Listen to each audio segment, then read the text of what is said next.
Hello बच्चों, कैसे हैं आप। आई होप मोल कंसेप्ट का पूरा सीरीज़ जो है आपने रेगुलरली देख रहे हैं। तो उस पर जो नेक्स्ट सी सेक्शन है वो पहला है परसेंटेज कॉम्पोजिशन। तो percentage composition in a mixture, percentage composition यानी कौन सा मटेरियल कितना परसेंटेज प्रेजेंट है। तो उसका सिंपल से फॉर्मूला है कि percentage of any element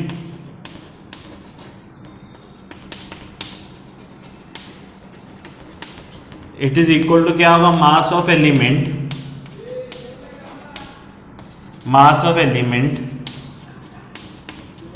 upon total mass of one molecule या mass of element in that molecule in a molecule upon total mass of molecule into 100। ये सिंपल फॉर्मूला है। सम के तरीके से और अच्छी तरह समझेंगे कि कितना मास उस एलिमेंट का प्रेजेंट है उस मॉलिक्यूल में अपॉन टोटल मास। समझ में आ रहा है। जैसे एग्जांपल के तौर पे मैं ले लेता हूं कि मैं पूछूं percentage composition of carbon in CO2। इसका एग्जांपल दे रहा हूं मैं। तो CO2 का टोटल मास कितना है आपको पता है कि C 12 है, ऑक्सीजन 16 है, तो ये 44 हो जाएगा, इजंट इट। तो परसेंटेज ऑफ कार्बन क्या होगा, mass of carbon upon total mass of molecule into 100। यानी टोटल में से कार्बन कितना परसेंटेज प्रेजेंट है, तो 12/44 टोटल मास। तो 4 3 जा 4 11 जा, तो 300/11। तो 11 2 जा 22, एज बचेगा 11 7 जा 77, 3 बचेगा तो कितना होगा 11 2 जा 22, तो 27.2% होगा। सिंपल। यहां पर सवाल क्या पूछा गया है, find percentage of water of crystallization in CuSO4.5H2O। मैं बोलूंगा ठीक है, पहले टोटल मॉलिक्यूलर मास निकालते हैं। टोटल मॉलिक्यूलर मास निकालेंगे तो Cu 64 है, तो 64, S1 है 32, O 4 है तो 16 × 4, और H2O भी इसके साथ ही है तो H2O का 18 होता है, आपको पता है, ऐसे 5 H2O है। समझ में आ रहा है। तो ये कितना होगा देखिए, 64 + 32 + 64, 16 4 और ये 90, तो 64 + 64 128 + 32, तो ये 160 हो जाएगा। 160 और 90, तो मुझे लग रहा है 250 हो जाएगा। तो परसेंटेज कॉम्पोजिशन ऑफ वाटर कितना होगा, मास ऑफ वाटर यानी mass of H2O upon total mass into 100। देखिए मास ऑफ वाटर कितना था, H2O है और ऐसे 5 H2O थे तो 90 था, इजंट इट। तो 90/250 × 100, तो 0 0 कैंसल, 5 5 जा 5 20 जा, ठीक है। और ये क्या होगा, 5 1 जा 5 4 जा, यानी 36%। तो 36% होगा water of crystallization in CuSO4.5H2O। तो आप ये स्क्रीन पॉज करके लिख लें एक बार, तो फिर हम लोग आगे की चीजें देखते हैं।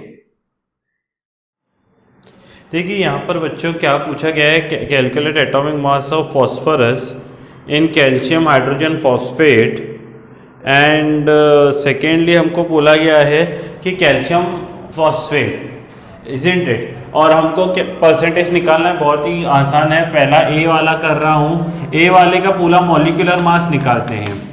देखिए मॉलिक्यूलर मास कैसे निकालेंगे, मॉलिक्यूलर मास निकालने के लिए एक कैल्शियम है, तो कैल्शियम कितना होगा 40 × 1 प्लस हाइड्रोजन 2 है पर बाहर भी 2 है, यानी 2 2 4 हाइड्रोजन अवेलेबल है, तो 1 इंटू 4 प्लस फॉस्फोरस अंदर 1 है पर बाहर 2 के कारण जो फॉस्फोरस होगा उसका भी मल्टीप्लाई बाय 2 होगा।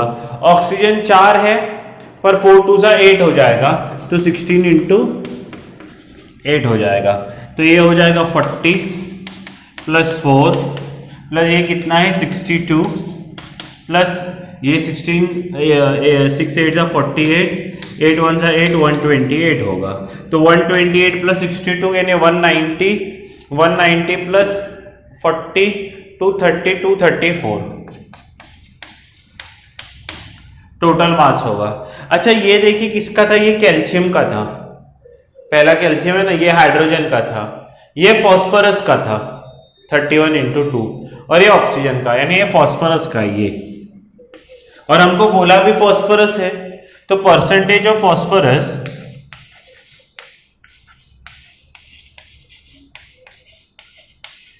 क्या होगा, mass of phosphorus upon total mass. Simply percentage कैसे निकालते हैं आपको पता है, टोटल मॉलिक्यूलर मास, तो मास ऑफ फॉस्फोरस कितना है 62 बाय 234 इंटू 100 बराबर है, तो ये होगा 231 जा, ये होगा 2 1 जा 2 2 1 जा 2 2 7 जा, समझ में आ रहा है।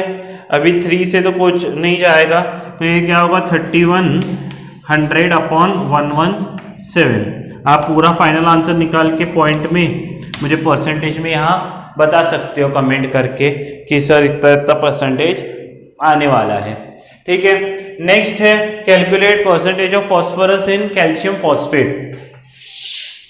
देखिए कैल्शियम फॉस्फेट का पहले मॉलिक्यूलर मास निकलेगा, ये बी वाला कर रहा हूं मैं, मॉलिक्यूलर मास निकलेगा, मॉलिक्यूलर मास में Ca3 है, तो Ca3 है तो 40 इंटू 3 होगा। अभी फॉस्फोरस P1 है पर बाहर 2 है, तो ये क्या होगा, फॉस्फोरस 1 का 31 होता है तो टोटल 2 है, ऑक्सीजन 4 है तो 4 2 8, तो 16 इंटू 8, समझ में आ रहा है। तो ये कितना होगा 120 प्लस 62 प्लस 128, ठीक है। तो ये कितना होगा 128 प्लस 2 130 190 190 290 310, ठीक है, इतना मास होगा 310, सही है ना। तो 120 प्लस 62 प्लस 128, तो ये 10 होगा, तो ये 4 10 11 होगा, 310 हो जाएगा, बराबर है ना। तो परसेंटेज कॉम्पोजिशन फॉस्फोरस का कितना है 31 इंटू 262, बराबर है ना। तो फॉस्फोरस यहाँ पर भी 62 है, ये देखिए ये फॉस्फोरस है, तो 62 अपॉन 310 इंटू 100 हो जाएगा। परसेंटेज फॉस्फोरस का निकालना है तो 0 ने 0 को मार दिया, 31 2 जा, तो ये सीधा सीधा 20% आ जाएगा, समझ में आ रहा है। तो ये परसेंटेज को कंपोजिशन के ऊपर सम से दोनों, तो आप स्क्रीन पॉज करके लिख सकते हैं। नेक्स्ट देखिए find the percentage composition of potassium chlorate KClO3। तो पहले KClO3 का मॉलिक्यूलर मास निकालना पड़ेगा, मॉलिक्यूलर मास जो होगा KClO3 का मॉलिक्यूलर मास कैसे निकालेंगे, पोटेशियम 1 है तो 39 इंटू 1 प्लस क्लोरीन 1 है तो 35.5 इंटू 1, पर ऑक्सीजन कितने 3, तो 16 इंटू 3 हो जाएगा, समझ में आ रहा है। तो ये 39 प्लस 35.5 प्लस 16 3 48, तो ये होगा 39.0 35.5 और 48.0, तो ये 5 होगा, ये 9 प्लस 8 17 17 प्लस 5 22, तो 3 3 6 और 4 10 12, तो ये क्या होगा 122.5 होगा, समझ में आ रहा है। टोटल मॉलिक्यूलर मास, उसमें से अभी पोटेशियम 39 है, तो परसेंटेज कंपोजिशन ऑफ पोटेशियम आप कैसे निकालोगे, पोटेशियम का मास ऑफ पोटेशियम कितना है 39 अपॉन 122.5 इंटू 100। तो अगर हम ध्यान से देखेंगे तो ऊपर एक जीरो बढ़ गया तो नीचे 1225 हो जाएगा इंटू 100। तो ये होगा 25 4 ज़ा 100, 25 4 ज़ा 100, फिर से क्या बचेगा 22 बचेगा। तो 25 9 ज़ा 225, 25 4 ज़ा, समझ में आ रहा है। तो ये 390 इंटू 4, 4 0 ज़ा 0, 4 9 ज़ा 36, 4 3 ज़ा 12, 15 डिवाइड बाय 49 होगा। समझ में आ रहा है। तो ये 1560 डिवाइड बाय 49 बाहर डिवाइड करना है। तो 49 3 ज़ा कितना होगा 147 होगा। तो ये 4 ज़ा होगा, तो ये 3 9 होगा 0 90। समझ में आ रहा है। 90 बच जाएगा। सही तो है सब कुछ। हाँ हाँ हाँ सही है ना। तो 49 2 ज़ा 98 होता है, तो 49 1 ज़ा 49। तो ये कितना होगा, ये 8, ये 1 41 होगा, बराबर है। तो ये क्या होगा, पॉइंट करेंगे तो जैसे ही पॉइंट देंगे 410 आ जाएगा। समझ में आ रहा है। तो 49 410 है, इन्हें 49 8 ज़ा, अगर मैं करूँगा तो 9 8 ज़ा 72, 8 4 ज़ा 32, 392 हो जाएगा। ठीक है, समझ में आ रहा है। 392 आ जाएगा। तो 49 8 ज़ा, तो इसका कितना आता है 31.8% अगर आप कैलकुलेट करोगे तो। समझ में आ रहा है। नेक्स्ट आएगा परसेंटेज कॉम्पोजिशन ऑफ पोटेशियम हो गया। अभी परसेंटेज कॉम्पोजिशन ऑफ क्लोरीन, इसमें सबका निकालना है।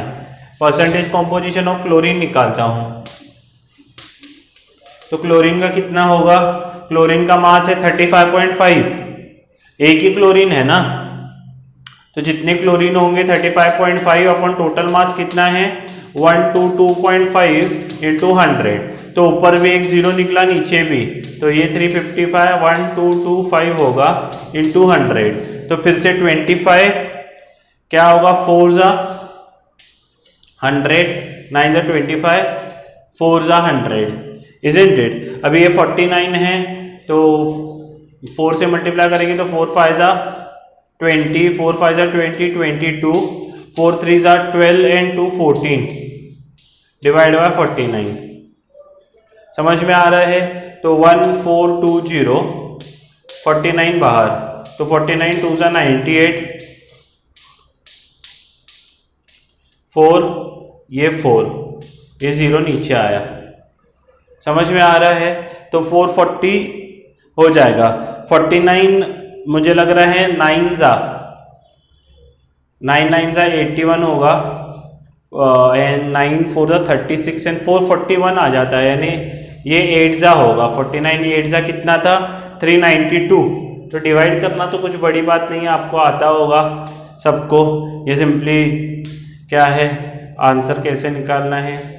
ये 48 बच जाता है, पॉइंट देंगे तो 0 होगा। तो 49 9 ज़ा 441, तो ये क्या होगा 28.9% क्लोरीन का है।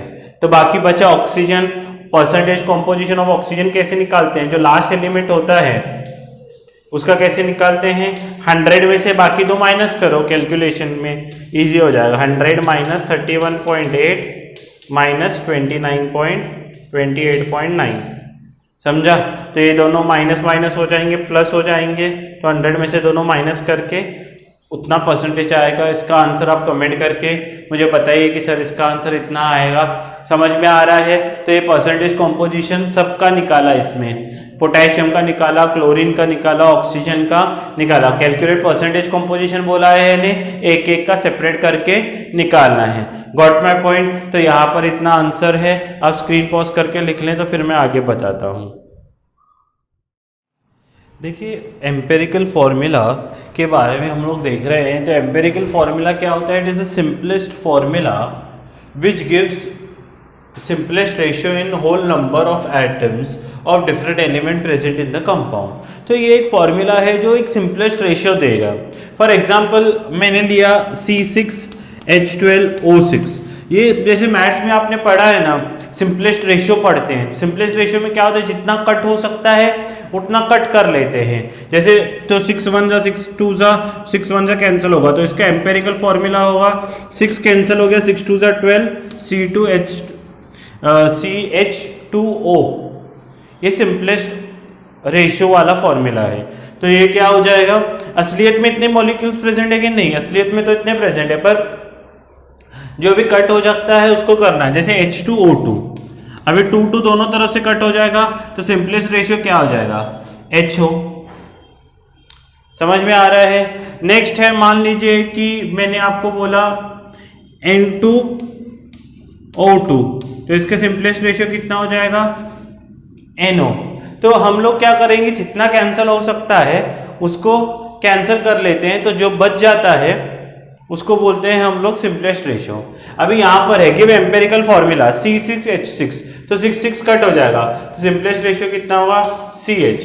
उसके बाद C6H12O6, तो 6 1 जा 6 2 जा 6 1 जा, तो CH2O 1 नहीं लिखते हैं। ये क्या है, C2H2, तो दोनों 2 2 कट हो जाएगा, तो बचेगा क्या, CH। अभी यहां पर CH3COOH है, कार्बन 2 है ना, पहले इसको ऐसे लिखना पड़ेगा, कार्बन 2 है। हाइड्रोजन कितने हैं, 4, ये 3 और 1 4 है ना, तो हाइड्रोजन 4। और ऑक्सीजन कितने हैं, 2। तो पहले उसको जितने मॉलिक्यूल्स है उनको समेटना पड़ेगा। अभी कैंसिल करो, कैंसिल किससे होगा, 2 2 से, 2 1 जा 2 2 जा 1 जा, तो ये C 2 1 जा 2 जा 1 जा, तो CH2O। CH2O ये क्या होगा, एम्पेरिकल फॉर्मूला होगा।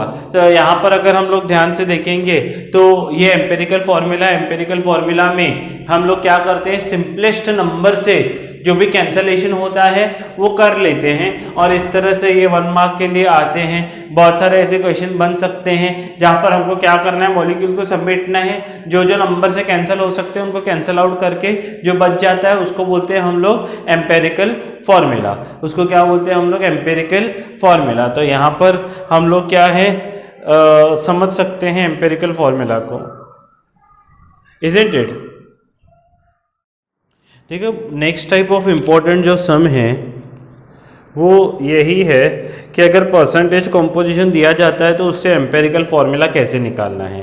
तो यहाँ पर परसेंटेज कॉम्पोजिशन दिया गया है लेड का, नाइट्रोजन का, ऑक्सीजन का, और हमको एम्पेरिकल फॉर्मूला निकालना है। तो एम्पेरिकल फॉर्मूला निकालने के लिए पहले लिखते हैं एलिमेंट, नेक्स्ट लिखते हैं परसेंटेज कॉम्पोजिशन, नेक्स्ट लिखते हैं एटॉमिक मास,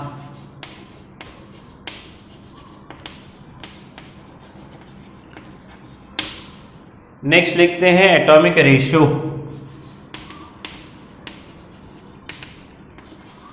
और लास्ट में लिखते हैं सिंपलेस्ट रेशियो।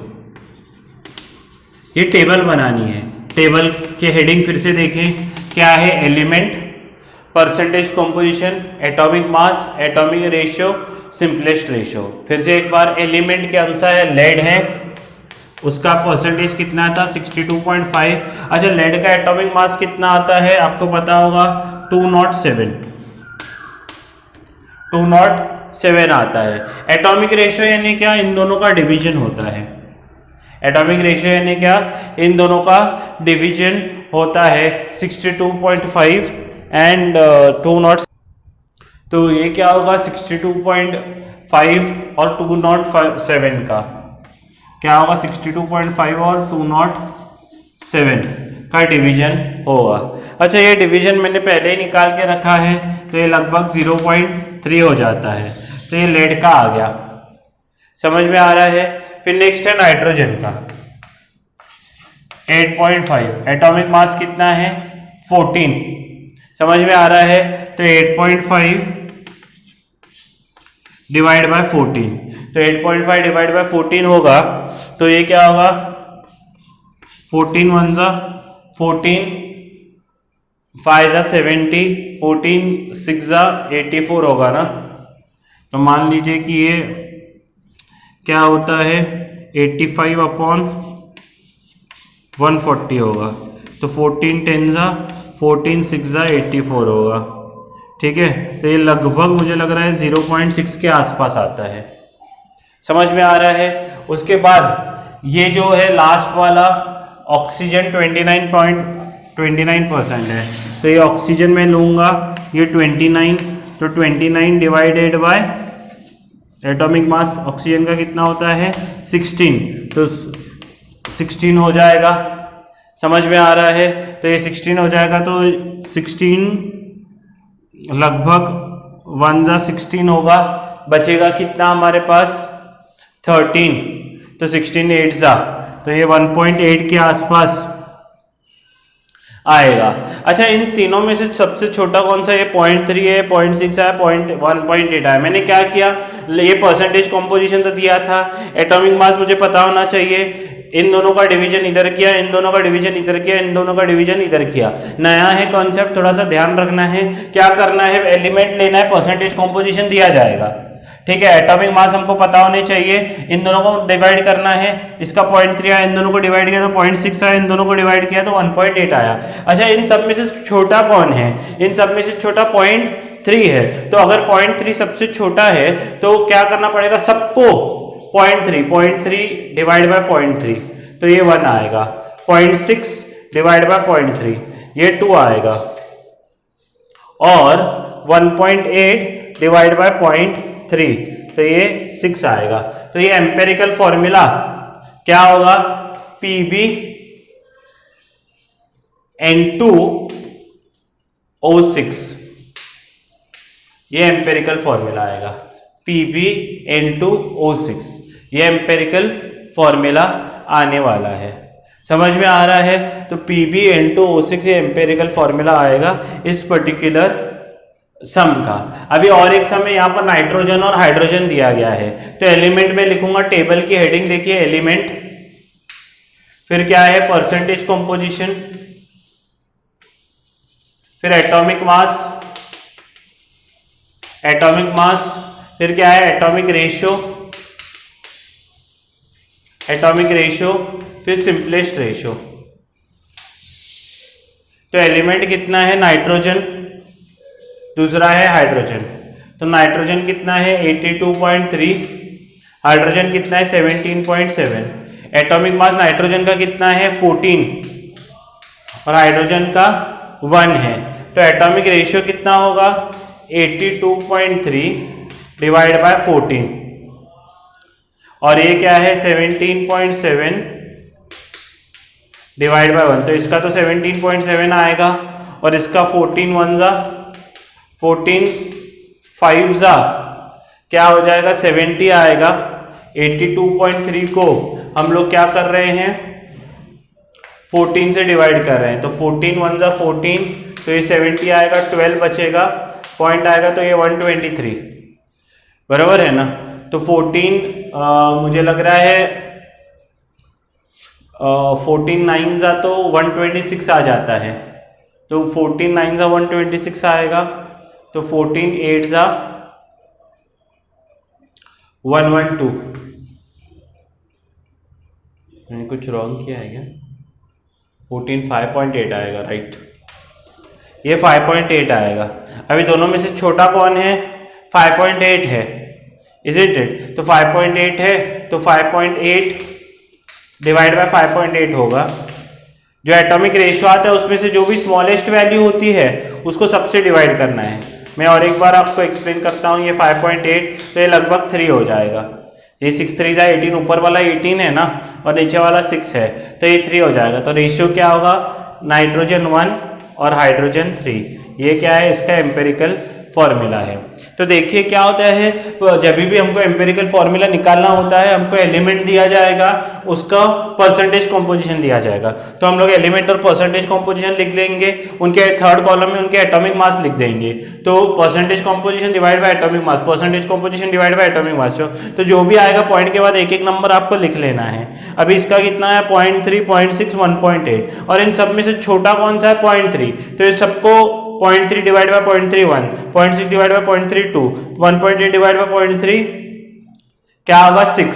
तो एम्पिरिकल फॉर्मूला क्या हो जाएगा Pb1N2O6, ये एम्पिरिकल फॉर्मूला का रेशियो हो जाएगा। यहाँ पर क्या दिया था, सेकेंड सम में नाइट्रोजन और हाइड्रोजन दिया था, यहाँ तो ये फर्स्ट सम खत्म हो गया, नाइट्रोजन 82.3 है, हाइड्रोजन ये है। थर्ड कॉलम में एटॉमिक मास, तो ये 14 है, इसका 1 है। फिर एटॉमिक रेशियो में क्या करते हैं, इसका इसके साथ डिवीजन, इसका इसके साथ डिवीजन, तो एटॉमिक रेशियो में 5.8 है, 17.7 है, तो सिंपलेस्ट रेशियो क्या होगा 5.8, ठीक है, 5.8 डिवाइड बाय 5.8 और 17.7 डिवाइड बाय 5.8, तो इसका क्या करना है, इससे डिवाइड करना है, इसको इससे डिवाइड करना है, मीन जो भी छोटा होता है इन दोनों में से मिनिमम कौन है। इधर तीन क्वांटिटीज थी 0.3, 0.6, 1.8, तो मिनिमम 0.3 था, तो सबको 0.3 से डिवाइड किया, इसको भी 0.3, इसको भी 0.3, इसको भी 0.3। अगर है ही दो तो इन दोनों से मिनिमम कौन सा है 5.8, तो 5.8 से डिवाइड करो और 17.7 डिवाइड बाय 5.8 करो,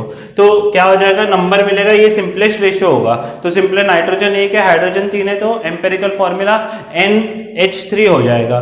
तो ये क्या है एम्पिरिकल फॉर्मूला के थोड़े से एग्जांपल सम्स मैंने लिए हुए हैं। नेक्स्ट लेक्चर में हम बहुत सारे ऐसे एम्पिरिकल फॉर्मूला के सम्स करेंगे।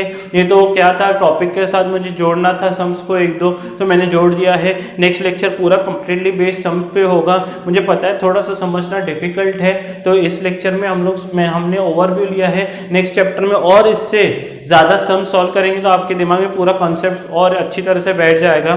तब तक पढ़ते रहिए, अपना ख्याल रखिए, अपने पेरेंट्स का ख्याल रखिए। जय हिंद। वीडियो पसंद आता है तो लाइक कीजिए, सब्सक्राइब कीजिए और शेयर कीजिए।